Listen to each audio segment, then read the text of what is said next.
Hey everyone, and welcome to episode 8 of Popcorn Problems. My name is Ilan Pressman, and I'm here with my very good friend and fellow co-host, Nicholas Tapasco. Every week, we'll make sure you're caught up with the biggest news and movies in Hollywood. This week, we're reviewing The Smashing Machine, Dwayne Johnson's first big attempt to bring home the gold. But before we get to that, what's poppin'? Where we run through the biggest movie stories this week. Welcome to another episode, guys. Very happy to have you here.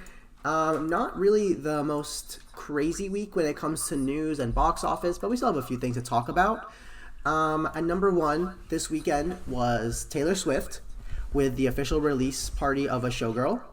It opened with $33 million domestically, $46 million globally, which is crazy because it's an 89-minute, essentially, I didn't watch it, but from my understanding, it's an 89-minute compilation of music videos that was announced 2 weeks ago with an Instagram post. There was no trailers, there was no TV spots, nothing. Literally just the Instagram post, and it still got the top spot of the weekend by a lot.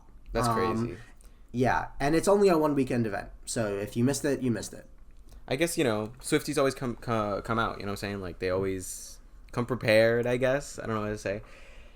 I've heard the reactions of this album aren't the greatest. People don't seem to like it. I personally don't care. I'm not a Taylor Swift fan in the slightest, but I don't know. I just think seeing the reactions of everyone is really funny. Yeah, because on Twitter, there's people shitting on it, and then in the comments, it's people giving them death threats. Mm-hmm. It's really nice. Dude, it's a great place to be. I saw somebody say, I saw a reviewer say that Taylor Swift got CTE by proxy. That's crazy. Do you know what that is? Yeah, I do. Yeah. No, bro. I wish it was crazy. It's insane. Yeah. So the number second spot is One Battle After Another. It made $11.1 million domestically this weekend, which was a 49% drop. It did pass the $100 million mark globally this week, nice. Which means that it's PTA's highest grossing film ever. But it still has quite a bit to go before it is in the green because it has a $130 million budget. Mm-hmm. Yeah. And then in number 3 this week is the movie we're going to be reviewing, The Smashing Machine. It opened to $6 million domestically on a $50 million budget. And it is, I believe, Dwayne Johnson's lowest opening of his career, which is wild. Which is interesting. We'll talk about it once we get to the movie, but for sure. I have some thoughts. I also have one thing else I wanted to mention is Good Boy opened this week. Oh, really? 2.2. Yeah. So I should be checking it out later today. I have my ticket bought if nothing changes. And that opened to $2.25 million domestically. And it currently has 93% on Rotten Tomatoes. So I'm very excited to see this movie. It's not long. It's an hour and 13 minutes. I don't know if you knew that. No, I didn't know that. I mean, I'm not surprised when your main character is like a dog. He can't really hold a 2-hour movie. I mean, then again, I don't know. We haven't seen it yet, so maybe he could. Yeah. Maybe we're gonna be asking for more, begging for more. Yeah. I also just wanted to mention something interesting I found out while doing research for this episode is that without the Taylor Swift movie, the overall box office would have been at under $50 million, which is one of the weakest weekends of the entire year. Mm-hmm. So I guess thank God Taylor came and saved the weekend, or we would have had some really bad headlines. For real. I mean, honestly, not including maybe the Smashing Machine, but even then, people don't really care. It's just not a big weekend, We're gonna have kind of softer releases as the year goes on. I don't think anything really big is coming out anytime soon. I think November is kind of be the biggest with Wicked and Utopia 2. Right. And then I guess December we'll have Avatar, which I'm not sure how that'll do. I'm very curious to see how that one's going to do. Same. But I do think it'll at least have some type of impact. For sure. Yeah. So that brings us to the end of talking about the box office. And now I just have a few interesting stories I wanted to talk about. Nothing crazy, but just some cool things, or not so cool, if we're talking about this first story. Are you familiar with OpenAI's new app, Sora? Yes, I am very familiar. Okay, so It is a new video tool by OpenAI which can generate clips from text prompts, which includes famous people, dead people, copyrighted characters, anything, unless the rights holders opt out. It went live last week, and it went to number one free in the App Store, ahead of ChatGPT, ahead of Google Gemini. People have made crazy videos. SpongeBob selling drugs, Cartman from South Park reading out Bible verses, and Rick and Morty teaching yoga to minions are just a few examples that I have written down here, which is really, really funny. Disney and Netflix reportedly are very quick to try and opt out. And then the organization WME already opted out all of their clients, which is actors, directors, anyone that's attached to that company. Sure. They have opted out, and they rolled out AI detection tools. So before we talk about it, I also just want to talk about what the owner's response was to this, which I think is really, really funny. Sam Altman, which is the, owner or CEO of OpenAI, which is a ChatGPT company, and this company, he said in a late-night post that he's promising more granular control for rights holders, and he's floating around the idea of revenue sharing when users generate content with studio characters. He wants to frame the app as more as like an interactive fan fiction creation app. What a strange situation. I think seeing where we were a few years ago with the Will Smith eating spaghetti video, sure, to some of the clips I've been seeing on my timeline, it's crazy. It's honestly really scary. Yeah, I mean, I don't even know what to really It's hard to kind of say something defined about it, just because this is us now, this is where we're at now, and then in 2 weeks we're gonna be OpenAI is now, the leading the leading media company for whatever, this, that, and the other. You know what I mean? It feels like it's on a constant growth, I guess, plan, and it's scary, genuinely. I think the thing about making people making companies opt out of putting their characters in OpenAI, I think that's very silly. I think that's very stupid almost, just because that's not how that shit should work. To begin with, and revenue sharing and everything like that, I don't know.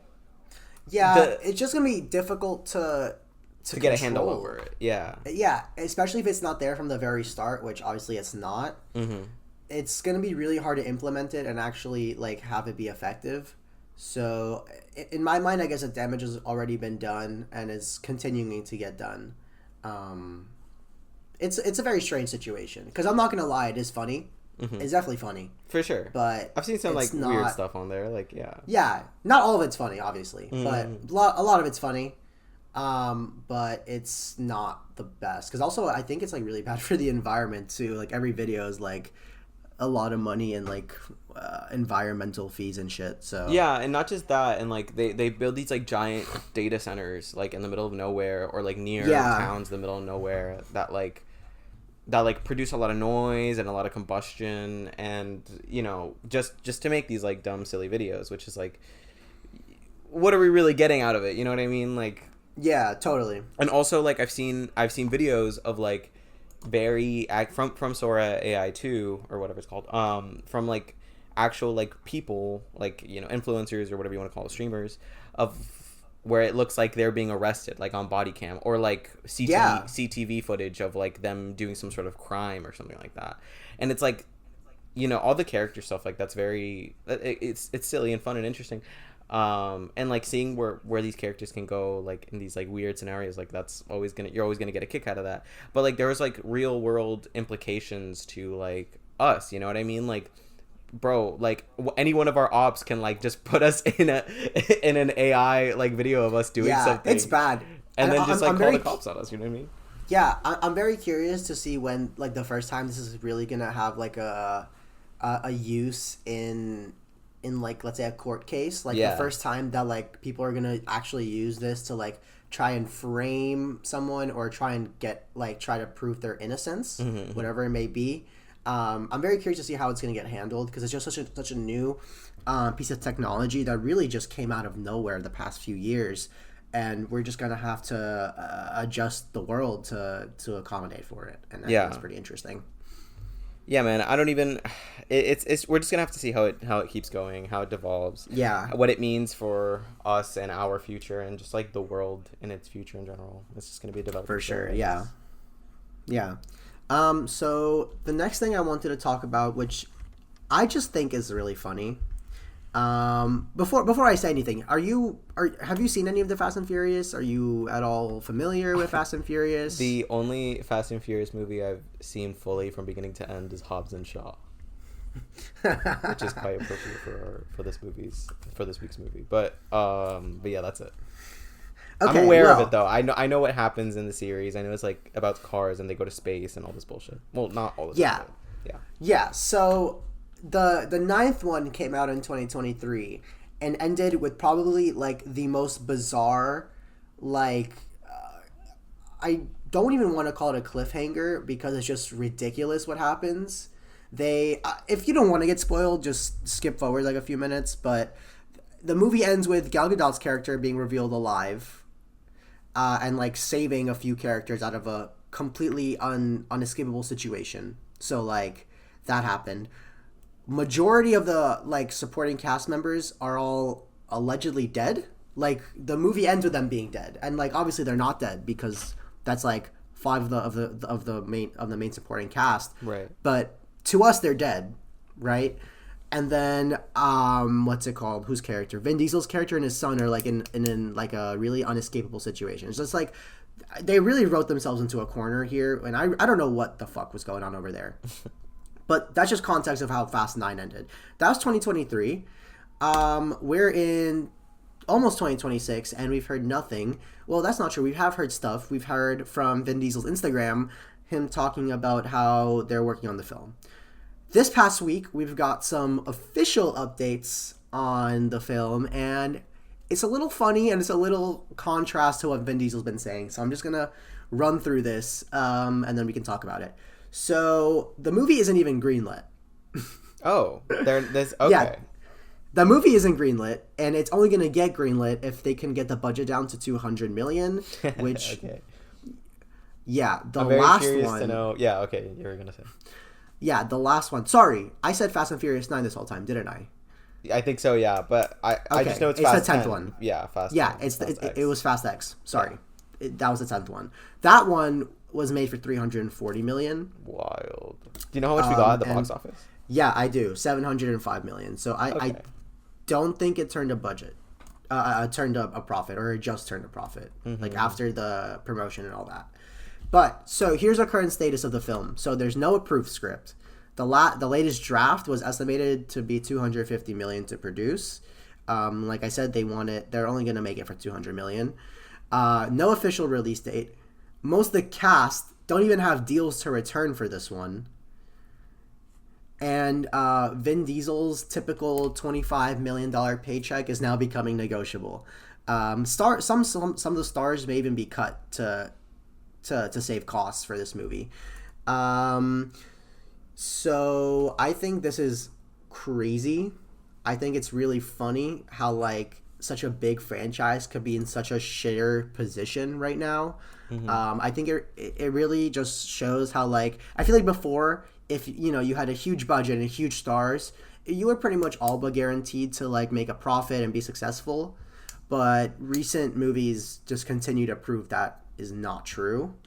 And honestly, I don't see if we're ever going to get this movie. I don't think we're going to get this movie because the last one ended in such a shit position, and just such a ridiculous position that I don't know what would be worse, if like leaving the franchise off in that, like the way it ended, or if continuing it and maybe it'll get worse. Here, wait. You want a movie under $200 million? Hobbs and Shaw 2, baby. It's right there. Boom. There we go. It's that easy. It's that easy. No. Oh my god. Sorry, keep going. I completely forgot something regarding Hobbs and Shaw. But sure. No, I was just gonna continue on with the bit. What were you gonna say? I was just gonna say they brought back like Shaw is Jason Statham's character, right? Yeah. They brought him back in this one. Really? And he's teased to have a bigger role.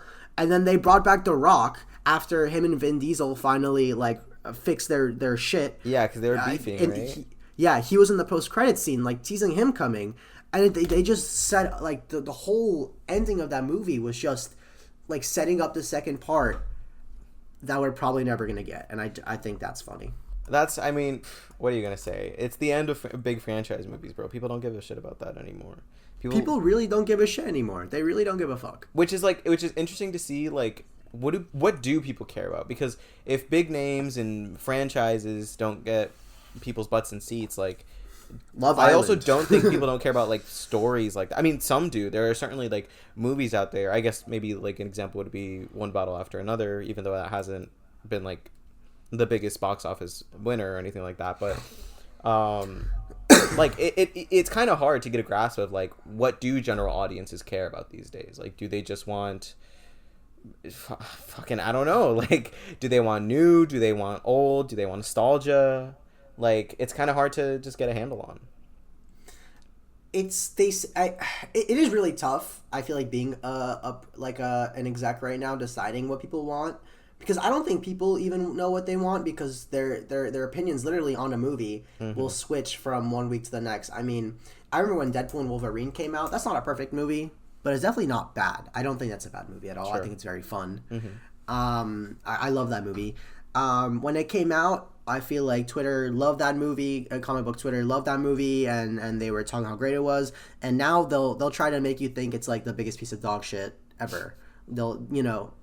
People really switch up so fast, and so I think that's why execs are having such a hard time seeing what people really want. It might also just be like a saturation of the Fast and Furious franchise. Like, last one came out in 2023. It got a good amount of money, but I mean, like, I don't think people are gonna care like that. You could just not enough. Not enough amount of money. It was the lowest earner in a decade. Really? For the franchise. That's insane. And for 700 million, like something. That's those movies make money. They're big franchises. So like, that's why they'll put the big money into it. But if it's not gonna, that last one with the cast it should have been an easy $1 billion movie. Yeah. And also, I thought the trailers looked great. I thought, like, it really did look like it was going to be a fantastic film. And so, I'm a little disappointed with how that whole situation is turning out. Are you a fan of, like, the of the Fast and Furious franchise? Somewhat. There's some of the movies I really, really like, and others that I find kind of boring. But I like the franchise in general. I like the characters. So like, were you... I know you said you were disappointed with the ending of it, but, like, as a movie of a whole, like, what did you think of Fast X? I think it was fine. Like, it was, like, entertaining enough, but the ending was just really, really dumb. Like, right. It was honestly shocking leaving that theater. I didn't think... Like, it was crazy. It just felt, like, unsatisfying. You were just like... it felt like they cut in the middle of the movie, and they were like, all right, next one. Come back in 3 to 5 years. Yeah. So that brings us to the end of What's Poppin' and into what we watched, which is where we share one or two notable things we've watched this week. Nick, would you like to start us off? Yeah, I haven't really watched much of anything. I've also been busy this week, but I did watch one thing which I want to bring up. It was quite significant. I watched the season 3 premiere of Smiling Friends. That's out? Yeah, it's out. It came out last Sunday. How was that? It was pretty good, honestly. Like, I'm a big fan of Smiling Friends, just like the show, and I'm also a big fan of the people who behind it. I grew up with Zach Hadel, Oni NG, just like that general like YouTube Newgrounds kind of like animation world. Like, I very much grew up with that rotting my brain ever since I was young.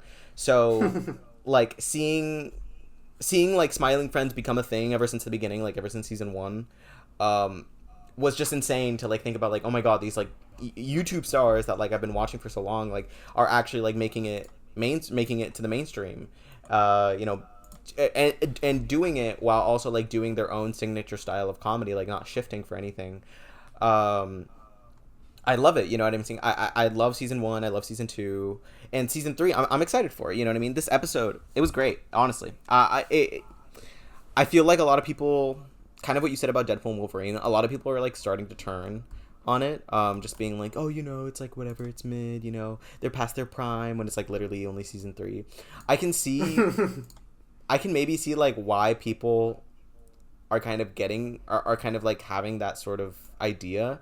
It does feel just like kind of more of the same. But I also don't think that's a bad thing, at least for something that's like still relatively young. I don't think more of the same is a bad thing, and I do think that give us something that we're like familiar with, but also like grow with the season. Like, let's see what other stuff these fucking wacky characters are getting into. Connor O'Malley, the voice actor behind Silly Samuel, the main character, I guess, in this new episode, beautiful pick. Mwah. Couldn't ask for better. Couldn't ask for anything better.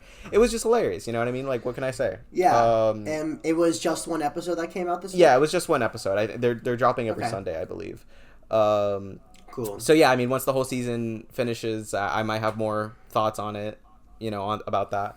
But yeah, I mean, honestly, great start, great opener. It wasn't. It didn't reinvent the wheel or anything, but it also didn't need to. Just ease us in. Yeah. Then start shifting stuff over time. But I think that was great. I had fun. That's awesome. Yeah, I didn't even know that the new season premiered. I'm not the biggest Smiling Friends fan, but I definitely have seen a few episodes and liked what I watched. So is it on HBO Max? Where can I check this out? Well, yeah, I believe it's on HBO Max. I think it's like a first day, like it premieres on Sunday, and then the next day it goes on HBO Max. Don't quote me on that. I'm not entirely sure, but I believe so. I watched it maybe by not the most legal means, but that's okay. Whatever. It is what it is. Yeah, just go watch it. It's every Sunday. You're gonna love it. Hopefully, if you grew up with the same sort of sense of humor that I did, you're gonna love it. Very cool. So that's Smiling Friends. Is that the only thing that you want to mention this week? Or yeah, I honestly didn't watch much of anything else. I've just been kind of busy. I'm just working on it. How about you? What did you watch this week? Yeah, so I kind of had a very busy week. I'm going to start off with the first thing I watched and then kind of give you guys a story and then talk about the other things I watched. So I guess I'll start off this one off with a story too. Sorry. My friend is a big fan of Scott Pilgrim, the comic. And he gave me the comics to read, and I read the whole series and I loved it. And I've seen the movie before, but I wasn't familiar at all, and I watched it years ago. So I read the comics and then I rewatched the movie this week, and I cannot believe how much I enjoyed this movie. I mean, I really like the comics, and I liked it the first time I watched it. But this, like, after reading it and it's just watching how perfectly they adapt the source material, I think I can easily say this is my favorite comic to screen adaptation done. It was literally like the pages came to life. It was so cool. I mean, the cast is absolutely phenomenal. Michael Cera as Scott, Kieran Culkin as Wallace. Absolute perfect casting. Like, just who played Ramona? What's her name? She was in Final Destination. Mary Elizabeth Winstead. Yeah, there you go. As Ramona. I mean, every single role is so well cast, and the pacing is perfect. The editing is perfect. It's really when a franchise gets an on-screen adaptation, they should look at this as like the Bible. Like, they should look at this like this is what we strive to do. It was perfect. I really recommend seeing the movie. If you've seen the movie, then I would recommend reading the comics. They're really funny. It's really good. It's not even that long. It was maybe 30 issues. Yeah, great time watching that.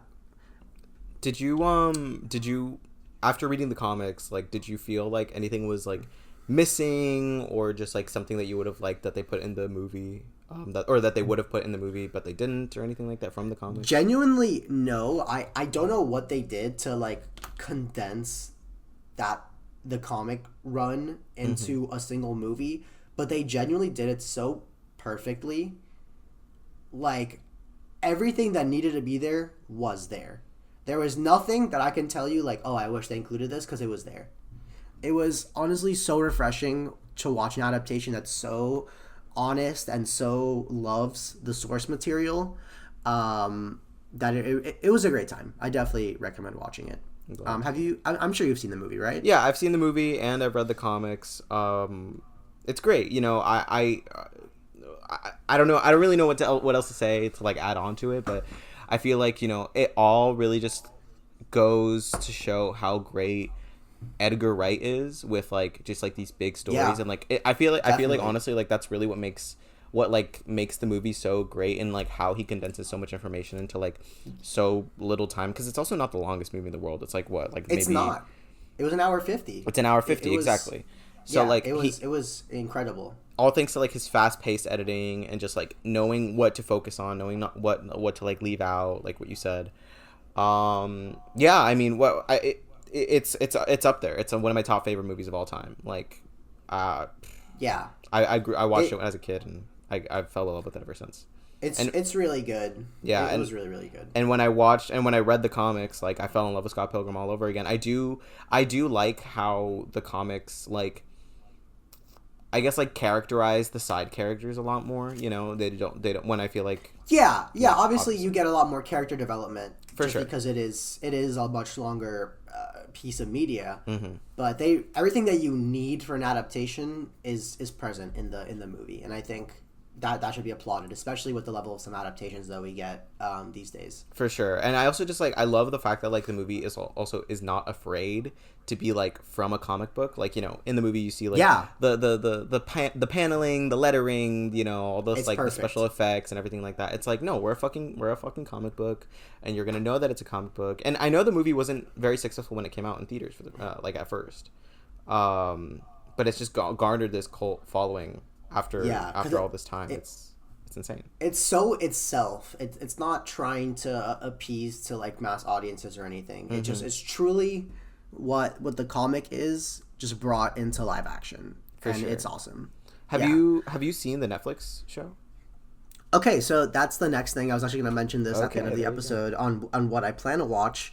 That's one of the things I plan to watch this week, is I want to start the Netflix show, just because I'm on the Scott Pilgrim kick, and I just want to, because I haven't seen the show yet. So I also it'll be my first time seeing. So next week we'll have a convo on that, because I have some choice words for the Netflix show, but I'll save it for next week.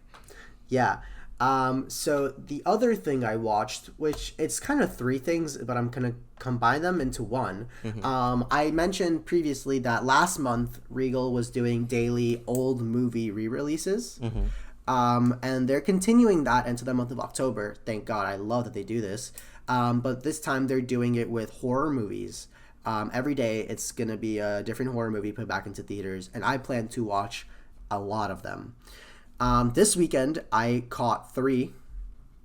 On Friday, I watched Friday the 13th, Part 3, 3D. That was my first time ever seeing that film, and it was great. I like Jason. Seeing it in 3D was awesome, and not much to say about that other than I had a great time. On Saturday night, I had seen A Nightmare on Elm Street, the first one, for the first time ever. Oh, cool. Yeah. That was great. I've seen the first 20 minutes of it before, so it was just cool to finish the movie, and I think it was awesome. I like Freddy Krueger a lot as a character. I think there's some like practical effects that they do in the movie to show like the kills and all that, which are really, really sick. And I love Wes Craven. He's one of my favorite directors, and so I just had a really great time seeing that in theaters for the first time. I really believe that the movie theater is just the best place to watch a movie. It really doesn't compare to being at home at all. For sure. All. And then on Sunday, I was able to watch one of my favorite movies of all time for the first time in theaters, Scream, which was incredible. I watched it in a packed movie theater. Wow. Yeah, it was such an amazing experience. I love that movie with all of my heart. After that watch, it went up to my second favorite movie of all time. Earlier that day, I was at a convention in Tampa where I met the actor who played Randy, Jamie Kutcher. And really cool guy, just he gives a great performance. Everyone gives a great performance. The film is incredible. It's Halloween. Now's the time to watch it. If you've never seen it before, just go ahead and watch it. It's such an easy film to watch. It's not scary. So if that's something that people are worried about, you don't have to. And it's just incredible. I love that film. I could talk about it for hours. And yeah, unfortunately, it's the only one of the Scream movies that they're putting back in theaters. So I won't be able to watch the rest of them. Mm-hmm. But I plan to just watch them on my own time just because I love those movies so much. That's so crazy. I just remember trying to watch Scream like a few years ago. And I just couldn't. I don't know. I turned it off like halfway through. I was just like, I know I've told you this before, but like, it's so crazy to hear you like say how much like you love this movie, and I'm just like wondering like, what did I 100% like miss something, or I'm not getting something. Also, when I watched it, like I knew the twist. I don't know if you knew the twist when you first watched it, or like I knew who the actual villain. Okay, well there you go. I knew who the killers were, but just it's so good. I'll give it. I don't like. Sorry, keep going. No, I was just gonna say I'll give it another shot at some point this month, just because like I want to get it. I want to get it genuinely. Totally, yeah, totally. I would just one day at night just freaking pop out some popcorn, put on the film, and just fall into the world. For sure. Yeah. So if you have nothing else to add, I believe that'll bring us to the end of what we watched and into this week's main feature, The Smashing Machine. Here's a quick spoiler-free summary. MMA fighter Mark Kerr reaches the peak of his career but faces personal hardships along the way. Nick, what did you think of The Smashing Machine? I liked it. I honestly like. It was a lot less of what I expected it to be, because especially with like the Safdie brothers, like I always had this like big like odyssey journey of this like one person going through all these different struggles, this, that, and the other, whatever. But I can appreciate this film for being, a lot more simple in its story and storytelling. Just being quite focused on like this one person's life and not really getting distracted with with like a bunch of inconveniences or anything like that. I will say that even though I can appreciate the movie for being a lot simpler and pretty straightforward, I did get bored a few times. Or not necessarily bored, more just like I was like, okay, I'm kind of just like waiting for the next thing to happen. I do feel like the movie did get quite repetitive at some points. We could talk about that more in spoiler zone, but yeah, like I don't know. Overall though, if you like a film about, if you like wrestle films, or if you like films about like like big guys becoming emotional and like being vulnerable on screen, I think you'll like this. And it for a biopic, it's pretty up there. It's pretty up there in terms of like quality. What did you think, Ilan? So yeah, I had a great time with this movie.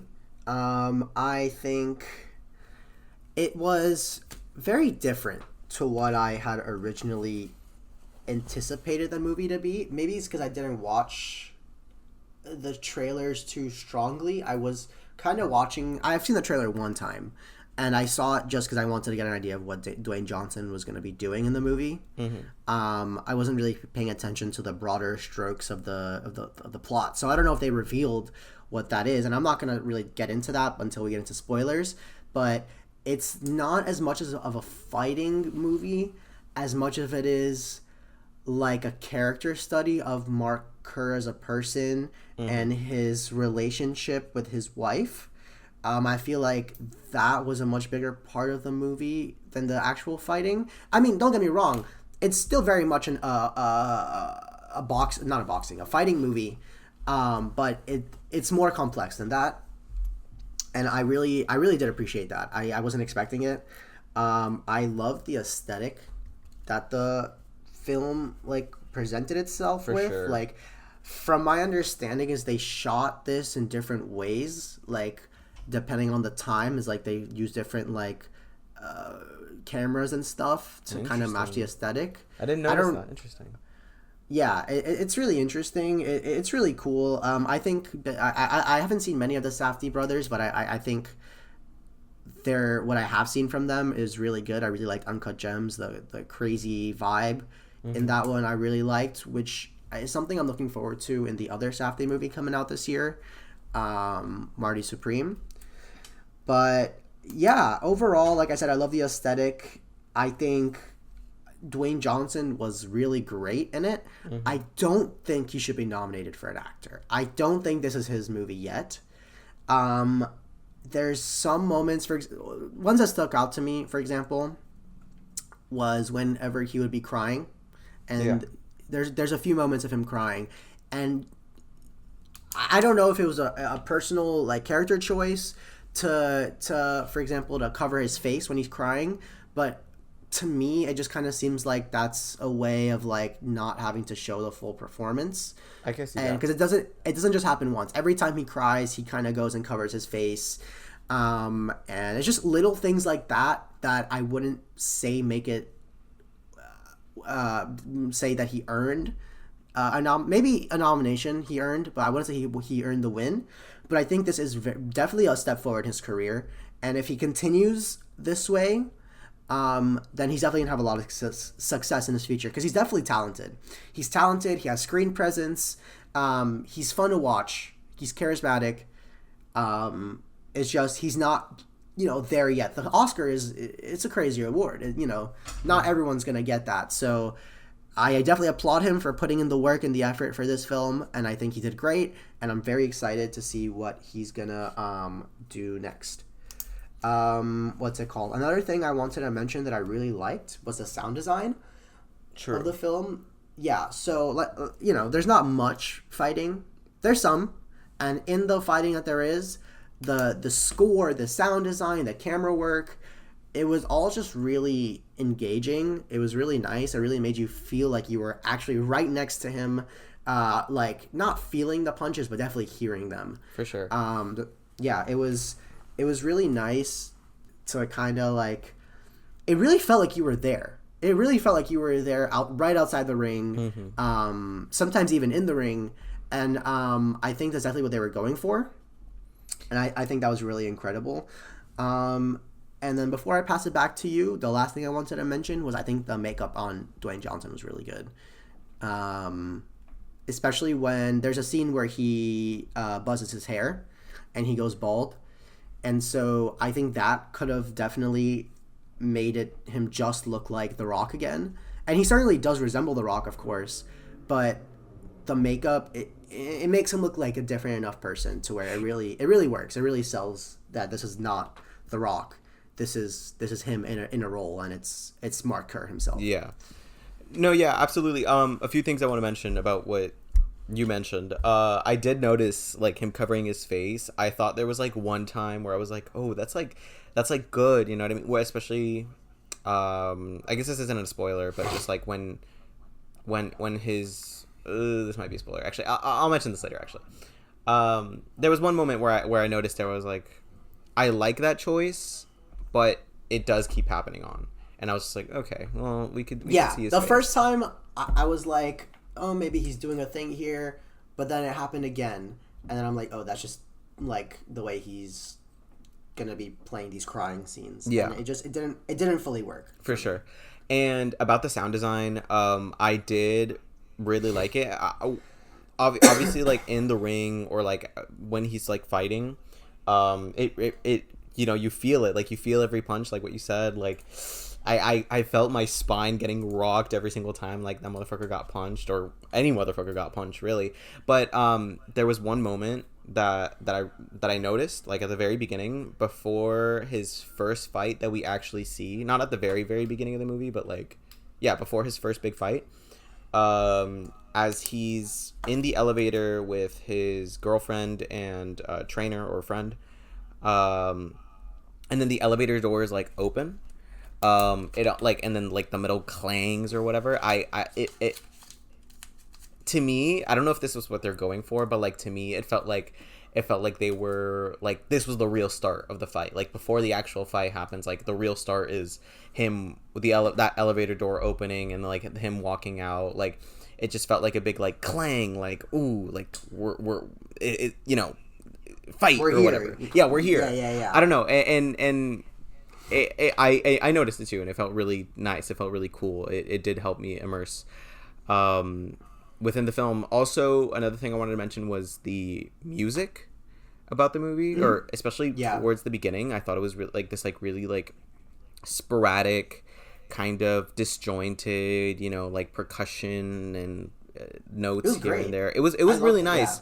Yeah. I also feel like it kind of disappears throughout the film, like towards like it's there in the beginning, and then like it's there like towards the beginning of like the emotional moments and everything like that, but like towards the end it just kind of goes to needle drops and like pop hits, good pop hits. I can see that. Yeah, I can see that. It's good music, but it just disappears, and I'm like, damn, like where did that go? Because that's what really like got me going towards it. Like it was like, you know, this is where we're at, and it's just not there anymore. I just didn't feel the same energy in the beginning of the film that I did towards the end, and that kind of sucks. Yeah, it was shot really nice. I don't think there's a moment where like the movie's like still, you know what I mean, where it's just like on a tripod or anything. Like it's the camera's constantly moving and it's constantly like jittery. Yeah, it's definitely handheld. I think, yeah. A lot of it, if not most of it, handheld. It's nice that it feels like a documentary. That it feels like, you know, we're just like following Mark Kerr, even though he's not like acknowledging the camera. Yeah, it helps with like the energy of the film. Just something I wanted to point it out. And yeah, that's pretty much it. I mean, like Dwayne Johnson, you know, he's great in the film. What he's doing his thing. Do I think he deserves? I feel like if he does get the Oscar for this movie, it's not going to be like because of this movie. It'll be like, oh, he's been in the industry for so long, kind of like Jamie Lee Curtis in Everything Everywhere All at Once, where like, did she deserve an Oscar for that movie? No. Right. It'll be a career. It'll be more of a career award. Exactly. I just don't think this is the movie to give him that career award. I think he's made it clear that he's going to be pivoting. We spoke about this, that he's going to be pivoting his career towards these more serious art house movies, whatever it is. I'm sure there will be a role in maybe even 10 years' time when he's had a decade of being a serious actor. That, I mean, maybe his next performance as Chicken Man will be groundbreaking, whatever it is. But, you know, I think there's an Oscar definitely in his future. I just don't think this film is that.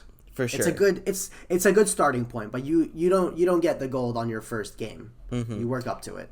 Yeah, I mean, that's the other thing I want to mention too is like, you know, this movie was really interesting to see like Dwayne and Benny and how they work together. But this is such a grounded story. It's quite literally a real life story.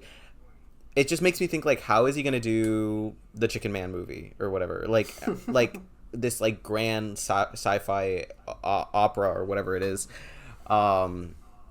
It just, I don't know. It's such a kooky story that I can't imagine how it would work, but we're just gonna have to wait and see for the next like 5 year or whenever that movie comes out. Yeah, and one other thing I wanted to mention before we go into spoilers is the characters that aren't Dwayne. Emily Blunt and his friend, I wish I had his name. Mark Coleman. Yeah, Mark Coleman. Mark Coleman, yeah. I mean, like the actor's name, but yeah, I thought they were really great in the film. Seeing kind of like how they work in contrast to Dwayne, like, you know, because Dwayne is this like really big presence throughout the film, and so like having them there as kind of like, I want to say pillars for his performance is really nice, and it also goes to show like the differences between how these people live their lives and, you know, how that is significant to what the film is actually trying to say. But yeah, that's pretty much all I have to say without going into spoilers. Yeah.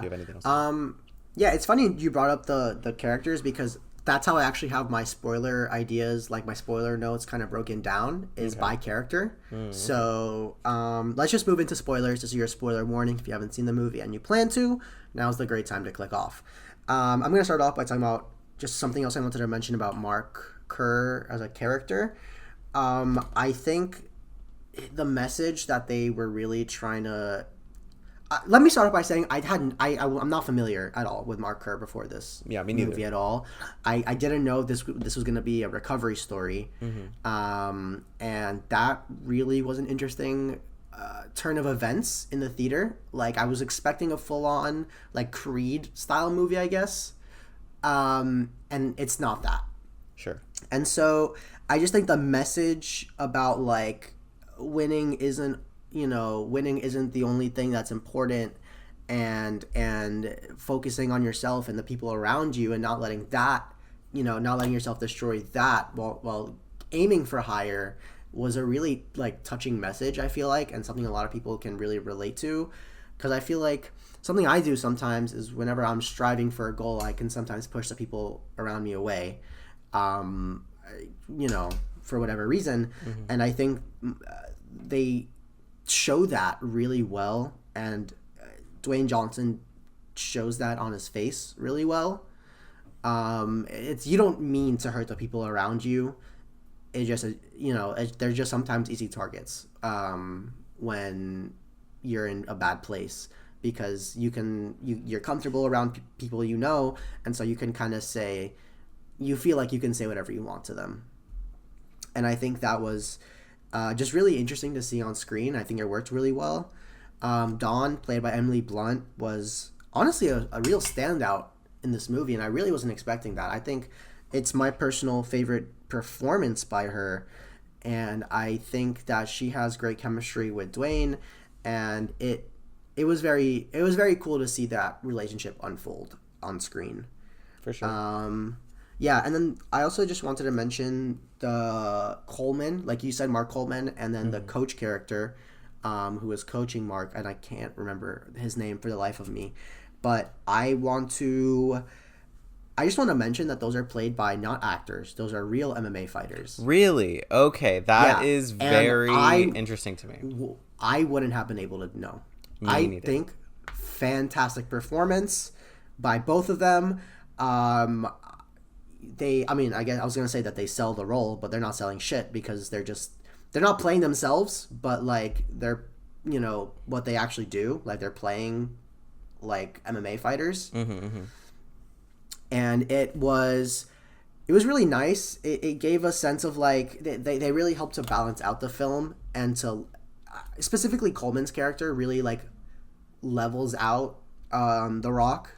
For sure. Whenever he's like going crazy. Mm-hmm. For example, when he's in the he's lying to Coleman's, they're in the hospital bed, he just I think OD'd, and he's lying to his face like, oh yeah, I was just chilling, and then he starts crying, and then shit just gets serious. And I think like The Rock's performance in that scene is really good, but I really resonated more with Coleman and his just seeing his like best friend, and like not just business partner, because that is his coach, but also they say it multiple times that's his best friend. Mm-hmm. And it's just seeing him literally like lying to his face in a hospital bed.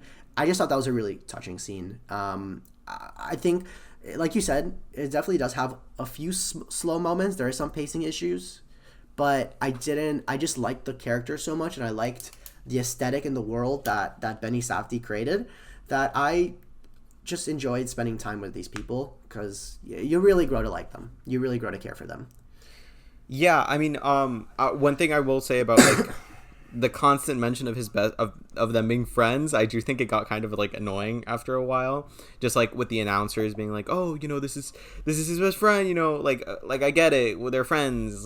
You don't have to keep mentioning it. Like I get the significance of them mentioning it, but it just got kind of annoying for me after a while. And one thing I would like to mention, Mark Coleman, I searched up, his name is Ryan Bader, the actor for Mark Coleman. He is not an actor, like you said. He was great. Genuinely, I could not have told that he wasn't an actor. And I think this one scene that like it just like stuck with me after the film is like seeing the tumultuous life or relationship, I would say, of The Rock and Emily Blunt characters, and then like cutting to Mark Coleman's like house life with him like playing with his child. Yeah. And then he gets the call from Emily Blunt. Like that was so significant to me. I was like, oh, okay, like that's really the difference. That's really why these characters are here, to like serve as a black as a white to Dwayne Johnson's black. You know what I mean? Like it's just it's so. It just really sticks with you, like that significance of of how really differently these people choose to live their lives. Yeah. Yet the relationship they hold despite that difference. Yeah, I really liked Emily Blunt in this film as well. I thought she was great. I was kind of anticipating more of a, or at least towards the beginning, in the beginning of the film, I was like, okay, she's like the trophy wife, kind of like housewife sort of character. Let's see where that goes. I don't think she really, like, I guess, transforms from being anything more than a trophy wife.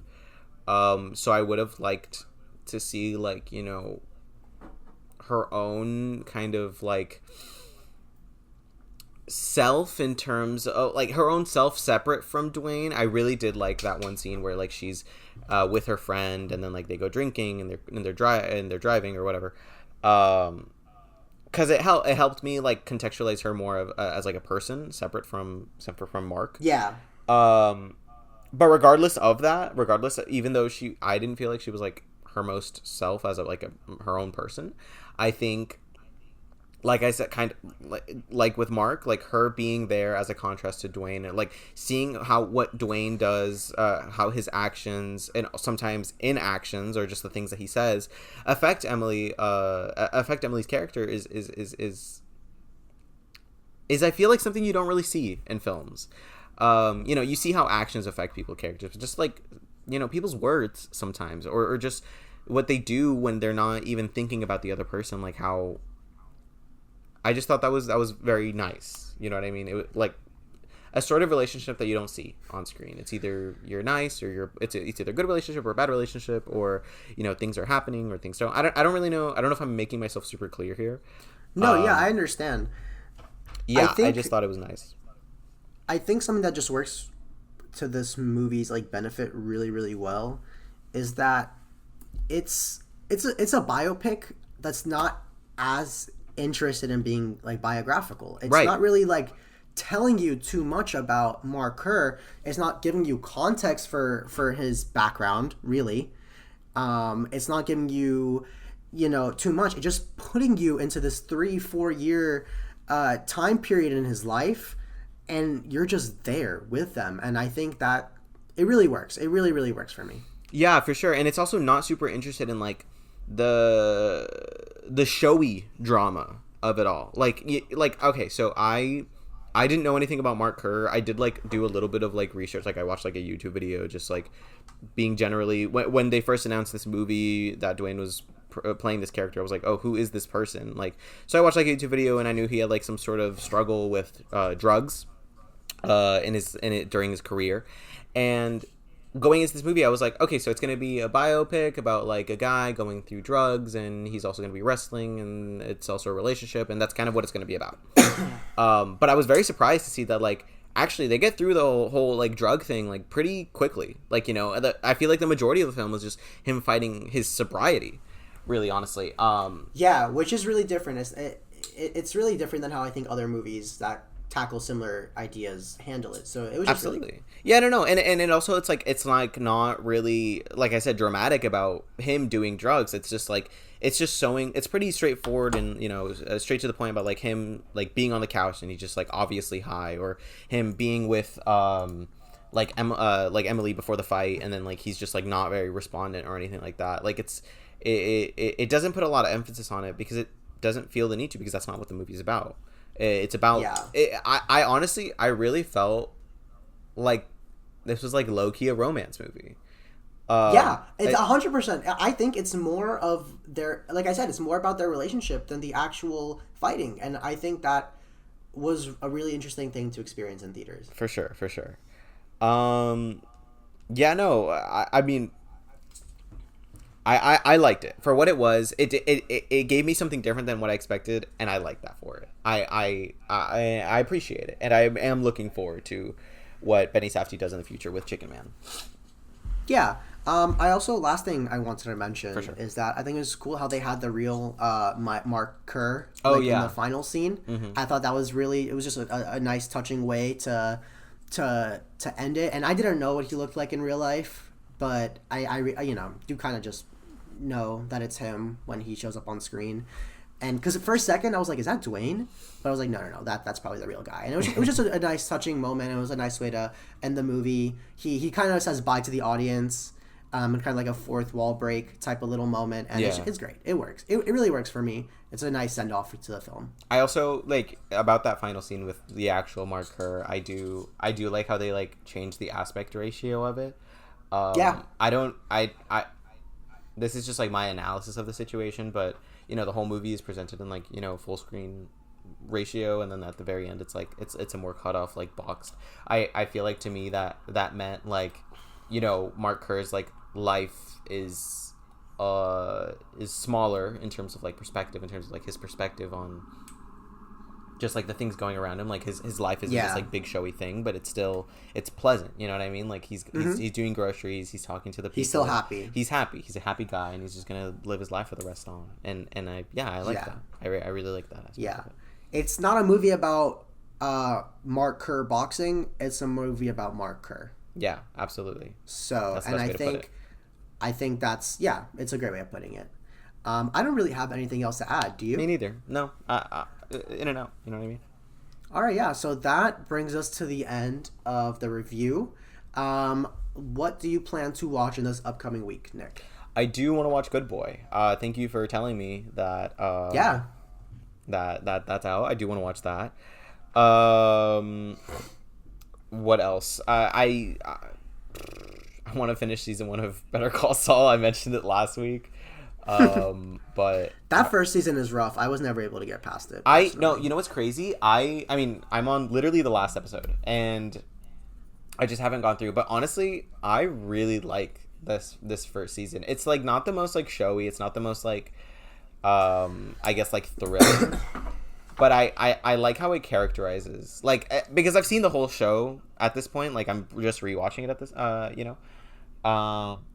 But I just think it's interesting, like, seeing that this is where the character began, and then, like, knowing how it ends, and just, like, kind of seeing all the, I guess, pattern, and, like, what am I trying to say? Like, just, like, you know, just seeing where everything begins, seeing how small it really begins, and how genuinely, like, care.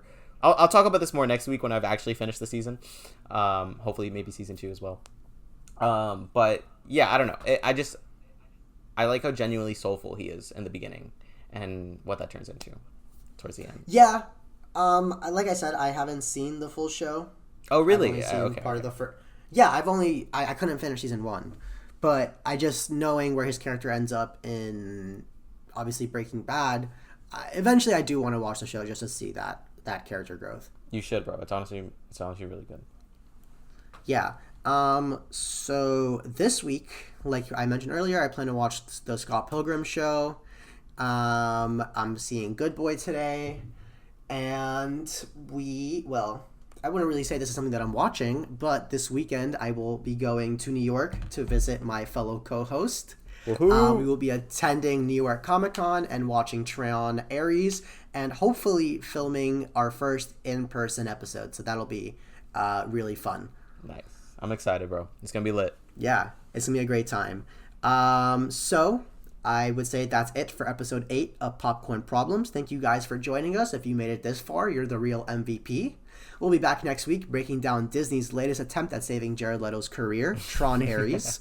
But in the meantime, hit us up on socials at Popcorn Problems Pod and let us know what you thought of the Smashing Machine. Don't forget to follow us, rate us 5 stars on whatever platform you're using, and DM us your hottest takes and suggestions. See you next time. Peace. Have a good one, guys.